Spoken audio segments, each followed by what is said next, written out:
Allahumma salli ala sayyidina Muhammadin salatan taftahu biha lana futuhal arifin wa tufaqihuna biha fid din wa ala alihi wa sahbihi. Assalamu alaikum warahmatullahi wabarakatuh.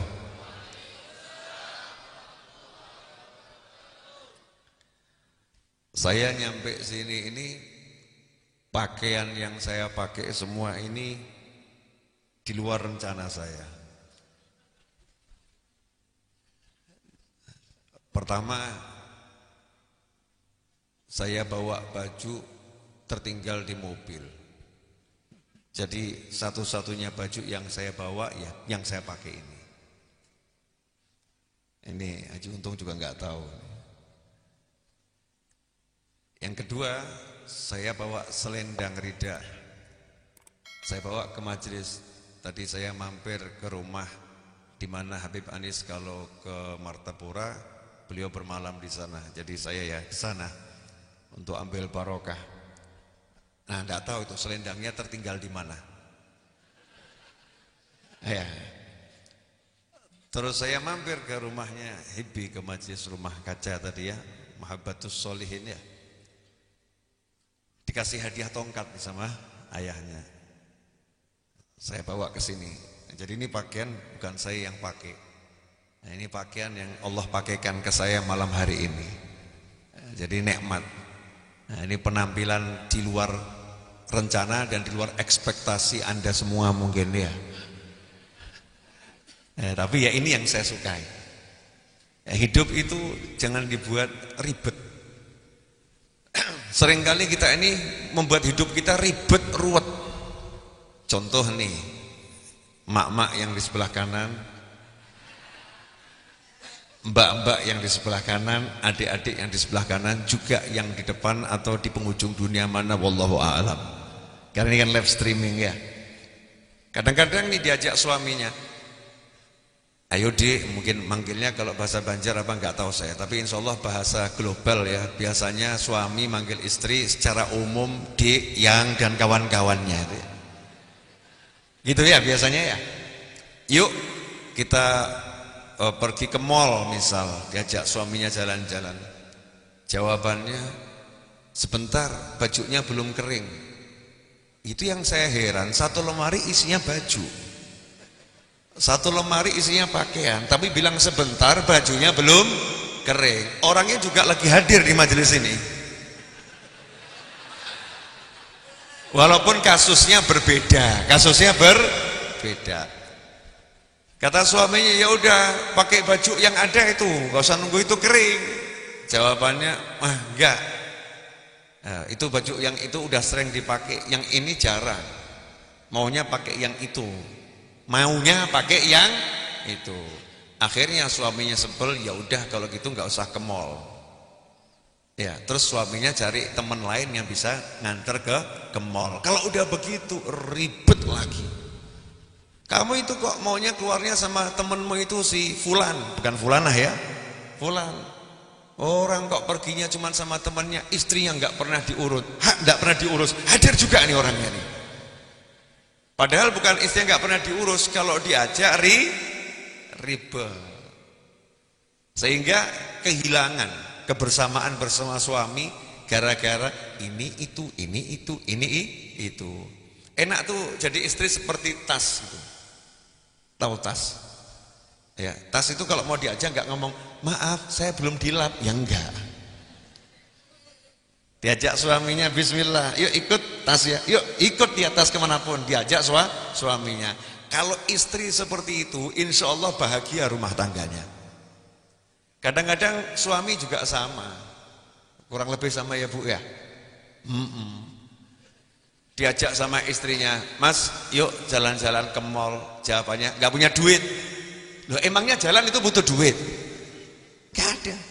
Jalan itu butuhnya kaki, bukan duit. Walaupun kepakai kaki nggak punya duit ya nggak enak gitu ya. Tapi yang dibutuhkan kan kaki. Lihat Sayyidah Khadijah radhiyallahu taala anha, konglomerat nomor 1 di Jazirah Arab, yang akhirnya menyerahkan dirinya kepada Nabi Muhammad SAW dengan sepenuh hati dan sepenuh cinta. Sayyidah Khadijah radhiyallahu taala anha, seluruh dirinya, hartanya semua diberikan untuk perjuangan Nabi Muhammad SAW. Suatu ketika diboikot oleh orang-orang yang gak suka pada Nabi Muhammad SAW. Selama 3 tahun itu tidak makan makanan yang layak dimakan oleh manusia. Dikatakan makannya sampai rerumputan Mekah. Makannya itu. Sampai itu buang hajatnya yang keluar tidak seperti buang hajatnya manusia. Dalam riwayat memang seperti itu. Sampai Sayyidah Khadijah meninggal dunia karena sakit, usianya sudah memang lanjut, makannya seperti itu, hidupnya diboikot, ya sakit akhirnya meninggal. Tapi nggak pernah ngeluh. Kenapa nggak pernah ngeluh? Adanya bahagia. Kenapa bahagia? Karena di hadapanku ada suamiku Nabi Muhammad SAW. Cukup bahagia jika ada engkau di hadapanku. Masya Allah. Andai kata seorang istri bisa ngomong gitu ke suaminya, dan suaminya bisa ngomong gitu ke istrinya, kira-kira hidup ini enak atau enggak enak? Enak. Tapi gara-gara lupa hari ulang tahun, yang mana besok insya Allah Habib Hafidh ini ulang tahun 25 Februari. Bukan saya kasyaf tapi dikasih informasi. Ya, nanti jam 12 lewat menurut kalender Masehi beliau ulang tahun. Ya mudah-mudahan ya ini doa saya ini pasti kabul. Enggak kabul enggak doa saya. Ngapain doa kalau enggak kabul? Doa saya pasti kabul. Nanti saya jelaskan ya, jangan bingung dulu. Ya, doa saya pasti kok kabul. Insya Allah beliau tambah ganteng lahir batin, amin. Ya, tambah barokah lahir batin, amin. Bisa menyenangkan orang tuanya dunia akhirah, amin. Ya, dan selalu hidupnya bahagia dimanapun dan kapanpun, amin. Dijadikan ilmunya berkah manfaat, yang belajar dengannya, bersamanya, kepadanya, ilmunya nyambung kepada Nabi Muhammad SAW. Dan insya Allah umurnya panjang sepanjang-panjangnya fi taatillah, sehat wal afiyah, ya hidupnya barokah, rezekinya berlimpah, datang dari segala arah, gak pakai susah payah dan tidak bawa masalah, dan sampai ke jannah, amin. Allahumma amin. Kabul insyaallah. Habib, kenapa kok ngomong doanya pasti kabul? Karena yang minta doa ibunya. Berarti saya mewakili lisan ibunya berdoa. Sementara doa ibu untuk anaknya pasti diterima Allah Subhanahu wa ta'ala. Itu yang pertama.